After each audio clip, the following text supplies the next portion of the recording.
Queridos e amados irmãos, quero fazer um estudo aqui hoje, falar um pouquinho sobre a condição dos apóstatas, né? O que é apostasia? O que significa isso, né? O que é pior? Uma pessoa que nunca conheceu Jesus ou uma pessoa que um dia conheceu Jesus, mas se apartou dos seus caminhos? É isso que a gente vai ver aqui nesse pequeno e rápido estudo. Eu quero basear aqui no Evangelho de Lucas, capítulo 11, versículo 24 a 26. A epígrafe na minha Bíblia de estudo aqui, a Bíblia Dake, está a condição dos apóstatas, que diz assim: quando o espírito imundo sai de um homem, anda por lugares ermos, buscando descanso, mas não o achando, diz: voltarei para a minha casa de onde saí. Chegando, encontra-a varrida e adornada. Então vai e leva consigo outros 7 espíritos piores do que ele, e entrando habitam ali. E o último estado desse homem é pior do que o primeiro. Então fica a reflexão: o que é pior? Uma pessoa que nunca conheceu Jesus, ou uma pessoa que um dia conheceu Jesus, mas acaba se apartando do Deus vivo, como diz a palavra, né? Certo dia estávamos num culto, num debate da palavra, e o pastor pregou ali sobre o machado, a raiz das árvores, uma palavra de exortação para a igreja. E um irmão ali perguntou assim: isso não tem a ver com predestinação? Eu disse para ele: não, isso não tem a ver com predestinação. Predestinação é uma doutrina bíblica. Nós defendemos a predestinação, está na palavra de Deus. Mas eu entendi o que ele quis dizer, né? Uma passagem de exortação. Como fica a predestinação calvinista? Se a Bíblia fala sobre o machado à raiz das árvores, ou se eu pego, por exemplo, uma outra passagem sobre entrar pela porta estreita, por que eu vou me esforçar para entrar pela porta estreita se já está tudo predestinado? Deus já decidiu tudo sobre mim, sobre a minha salvação, já está encaminhado, engatilhado, só correr pelos trilhos. Mas então por que eu vou me esforçar em entrar pela porta estreita, né? Então nós temos na Bíblia muitas dessas passagens de exortação. Elas existem, embora nossos irmãos calvinistas, alguns deles, dizem que existem, mas não quer dizer que é possível. Mas por que colocar uma coisa que existe e não é possível? Fica um pouco confuso, né? Se tem a exortação é porque ela serve para ser seguida, né? Então, para a gente começar aqui, a gente precisa definir o que é um apóstata. O que significa essa palavra apostasia? A gente encontra aqui na Epístola aos Hebreus, capítulo 3, versículo 12. Vede, irmãos, que nunca haja em qualquer de vós um coração mau e infiel para se apartar do Deus vivo. Então, essa palavra do grego aqui, apostasia, ela aparece 2 vezes no Novo Testamento como substantivo e aqui em Hebreus 3,12 como verbo, traduzido como apartar. Esse termo grego ele é definido como decaída, disserção, rebelião, abandono, retirada ou afastar-se daquilo que antes se estava ligado, né? Apostasia significa então cortar o relacionamento salvífico com Cristo. Tem muitas pessoas que me perguntam assim: será que é possível perder a salvação? Existe perda de salvação, né?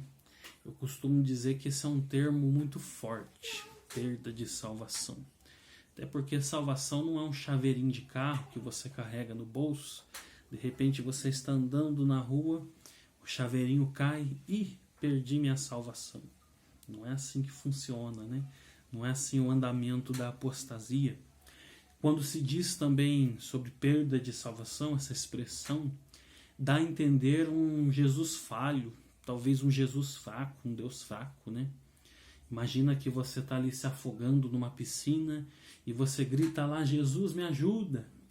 E Jesus ele joga uma boia para tentar te salvar. Porém, ele não consegue te salvar, não tem êxito, ele falha na sua salvação, né? Então, isso que dá a entender a perda de salvação, que Jesus não foi suficiente para salvar aquela pessoa, né? Eu costumo dizer que a aliança com Deus é um contrato de duas partes. Tem a sua parte e a parte de Deus. Deus ele é fiel para cumprir com a parte dele. Mas o homem também tem que cumprir com a sua parte. A salvação, ela exige uma manutenção. Nós recebemos pela graça, sim, pela graça sois salvos, por meio da fé. Isso não vem de vós, é dom de Deus. Mas isso não significa que nós temos que zelar, não teríamos, né, que zelar por ela. Nós temos que zelar pela nossa salvação. Existe uma manutenção por ela também, né? Então, apostatar significa cortar o relacionamento salvífico com Cristo ou apartar-se da união vital com Ele e da verdadeira fé nele. Esse estudo aqui é baseado na Bíblia de Estudo Pentecostal, página 1903, se você tiver. A Bíblia ela adverte fortemente quanto à possibilidade de apostasia, visando tanto nos alertar do perigo fatal de abandonar nossa união com Cristo, como para nos motivar a preservar na fé e na obediência. O propósito divino desses trechos bíblicos de advertência não deve ser enfraquecido pela ideia que afirma. Alguns irmãos calvinistas dizem assim: as advertências sobre a apostasia são reais, mas a sua possibilidade não. Confuso, né? Antes devemos entender que essas advertências são como uma realidade possível durante o nosso viver aqui. Devemos considerá-las um alerta se quisermos alcançar a salvação final. E a Bíblia de Estudo Pentecostal traz diversas referências aqui de exemplos de apostasia que nós encontramos na Bíblia, como Êxodo 32:2, tem no Antigo Testamento, tem no Novo, tem muitas passagens que eu não vou nem passar aqui para não estender. Eu quero falar aqui sobre a condição dos apóstatas, né? Se você quiser entender um pouquinho sobre a predestinação, a perda de salvação, depois a gente pode fazer um outro vídeo. Tem alguns passos que levam à apostasia. Apostasia é um processo.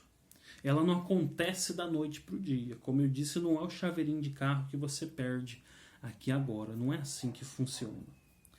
Então tem alguns passos que levam à apostasia. Quais são eles? Primeiro, o crente, por sua falta de fé, deixa de levar plenamente a sério as verdades, exortações, advertências, promessas e ensinos da palavra de Deus. Aquele crente que fala assim: isso daqui não tem nada a ver. Não é assim não. Eu não acredito nisso aqui não. Acredito na Bíblia, mas isso daqui eu não acredito não. Já é o primeiro passo dado para a apostasia. Segundo, quando as realidades do mundo chegam a ser maiores do que do reino celestial de Deus, o crente deixa paulatinamente de aproximar-se de Deus através de Cristo, né? O que é deixar de se aproximar de Deus? Deixar de orar, deixar de ler a Bíblia, de buscar Deus, deixar de congregar, como diz o escritor aos Hebreus. A igreja é a fonte. Se você se afasta da fonte, você acaba desanimando, né? A gente que está ligado na fonte, às vezes fica um pouco desanimado. Imagina aquele que está longe da fonte. A Bíblia traz aqui também a aparência enganosa do pecado, né? Outro passo aqui que leva à apostasia, a aparência enganosa do pecado. A pessoa se torna cada vez mais tolerante do pecado na sua própria vida. Já não ama a retidão, nem odeia a iniquidade. Tolerar o pecado leva à apostasia. O pecadinho de estimação ali escondido, oculto. aquele pecadinho que a pessoa vai alimentando. Ele começa como um bichinho de estimação bem pequenininho, e a hora que a pessoa vê, o bicho cresce a ponto suficiente de engolir a pessoa. Pecadinho de estimação. Leva à apostasia também. Dureza de coração. Existe também a dureza do coração, a rejeição dos caminhos de Deus. Não faz caso da repetida voz e repreensão do Espírito Santo. A Bíblia diz: se ouvirdes a voz do Senhor, para não endurecer o nosso coração. A pessoa vai endurecendo cada vez mais o coração até que se torna um coração de pedra, duro como a rocha, negro como o carvão. Aí a palavra parece que não entra mais, a pessoa resiste, está ali endurecida, a palavra vem, mas não penetra, porque a pessoa está endurecida, coração duro. O Espírito Santo se entristece, o seu fogo se extingue e o seu templo é profanado. Finalmente ele afasta-se daquele que antes era crente. E a apostasia ela vai continuando sem freio, né? Até que quando a pessoa vê, ela não quer saber mais de Deus, as coisas do mundo são mais gostosas, mais bonitas à sua vista, né? Aparentemente o sabor do pecado é melhor, mas na verdade ele é amargo como fel, né? E assim vai caminhando a apostasia.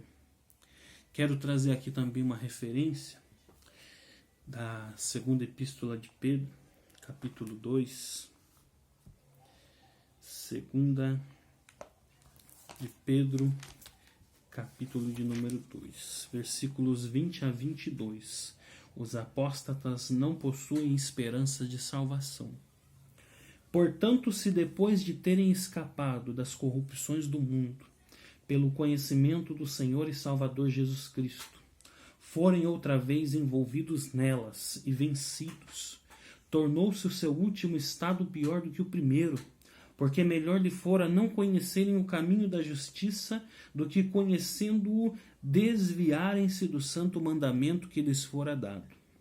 Deste modo sobreveio-lhes o que por um verdadeiro provérbio se diz: o cão voltou ao seu próprio vômito e a porca lavada ao esponjadouro da lama. Imagina o que é um cão que vomita e come o seu próprio vômito. Uma porca que se lava, está ali limpinha e ela volta para a lama. Alguém pode dizer assim: a porca, você lava ela, mas ela nunca vai deixar de ser porca. Ela vai voltar a rolar na lama. Espera aí, mas quando o homem se converte, ele não muda contra o curso deste mundo, ele não começa a nadar contra a maré. O homem não vai deixar de ser homem, mas ele precisa deixar do pecado. Ele precisa haver uma conversão de caminhos, né? Aquele que ia por um caminho, agora ele vai por outro. Aqui no versículo 20 do capítulo 2 de 2 Pedro, a gente encontra aqui essa palavra corrupções do mundo, né? Grego miasmata, coisas que infectam, corrompem e poluem. É usada ainda hoje para o contágio de doenças perigosas e corpos em decomposição, águas paradas e matéria pútrida. O mundo é aqui representado como pútrido e cheio de contágio do pecado e impureza. Depois no versículo 20 aqui, tem ainda a palavra aqui, expressão envolvidos nelas, do grego empeco, enredar, embaraçar, entrelaçar. Mostra aqui a extensão, eles escapam das concupiscências do mundo e então voltam a elas. Tem também aqui a expressão vencidos, tornou-se o seu último estado pior do que o primeiro. Grego etao, tornar-se pior, abater, traduzido como vencidos e inferiores. Essa passagem aqui do versículo 22, o provérbio dito aqui é o provérbio 26:11. O provérbio 26:11 fala do cão que volta ao próprio homem. Nós temos também a advertência de Hebreus capítulo 6. Hebreus 6, versículo 4 a seguir. Porque é impossível que os que já uma vez foram iluminados, provaram do dom celestial, fizeram participantes do Espírito Santo. Peraí. Então aqui está falando de crente. Embora os nossos irmãos e amigos calvinistas dizem que aqui não fala de crente, né? Mas se provou do dom celestial, fez participante do Espírito, quem é essa pessoa? Versículo 5. Provaram a boa palavra de Deus, as virtudes do século futuro, e recaíram, sejam outra vez renovados para arrependimento, pois assim quanto a eles, de novo crucificaram o Filho de Deus e expõem ao vitupério. Então de quem está falando aqui, se não for dos cristãos? Olha os frutos. Versículo 7. Porque a terra, quem bebe a chuva, que muitas vezes cai sobre ela e produz erva proveitosa, para aqueles por quem é lavrada, recebe a bênção de Deus. Mas a que produz espinhos e abrolhos é reprovada, e perto está da maldição, o seu fim é ser queimada. Então, os cristãos ali que recaíram, né? É impossível um cristão que recaiu ser iluminado novamente? É. Porque ele se entregou para o pecado, virou aí o assunto que pode ser de outro vídeo, que é o pecado para a morte, o pecado desenfreado, né? O pecado contra o Espírito Santo. É impossível que essa pessoa retorne para Cristo se não houver o arrependimento. Aí sim é impossível, porque não tem arrependimento. A Bíblia diz que aquele que confessa e deixa, esse alcança a misericórdia. Confessou e deixou, porque tem arrependimento. Aquele que não se arrepende não pode ser iluminado novamente.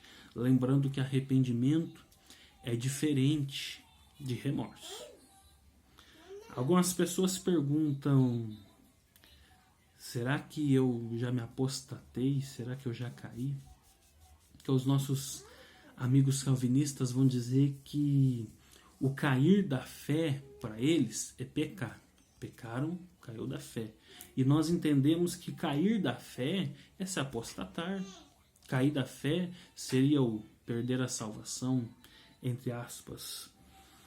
Então, como eu sei se eu já me apostatei algum dia, se eu já caí da fé?